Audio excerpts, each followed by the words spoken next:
Hey guys, this is Jared here with Texas Tough Customs, and we're installing a clevis, part of our Heim Style Tie rod clevis into a stock Talon. Now what we're going to do is we have the 12 millimeter 1.25 bolt in our clevis, and it's going to go into the stock rack just like this. And you want to make sure that you clock this clevis a certain way, which is about right there, almost perpendicular to this frame right here. All right, that's what you're going to want to be looking for when you get it in there nice and tight. Now before we do it, what we're going to do is we're going to put some red Loctite on here and make sure that it's nice and coated in red Loctite. It's probably going to drip around, just keep it moving. I'm going to get my long socket, this is a M10 socket. I'm going to go ahead and start to thread it in there by hand.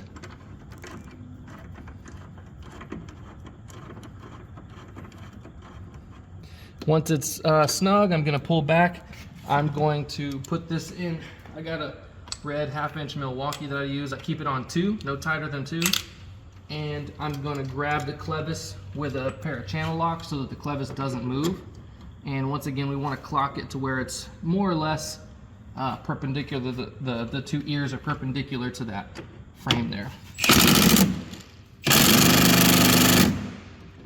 Now you want to, I just always use my Milwaukee, and it's always been good enough, but you want to torque that down to 60 foot-pounds. Next thing you're going to do is on your Heim Style Tie rod itself, the inner Heim, you're going to go ahead and pull that Heim and that nut, that jam nut off.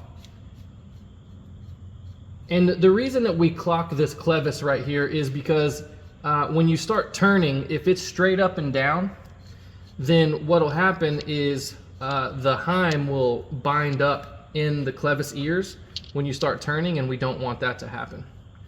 So once you remove your Heim all the way, jam nut and everything, put your jam nut to the side, put the tie rods to the side. You're going to take the other two parts to the equation, and you're going to start the nut on that. Okay, then you're going to get the same socket that you used for that, and you're going to get a 24 millimeter on the other side. And you're going to tighten that down nice and tight.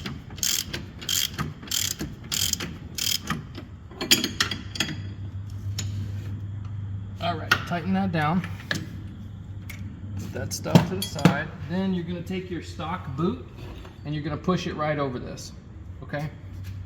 So this is a stock boot that I pulled off of this machine, and you're going to take it and you're going to twist it and you're going to push. And you're just going to twist and push, and it'll slowly start to go on.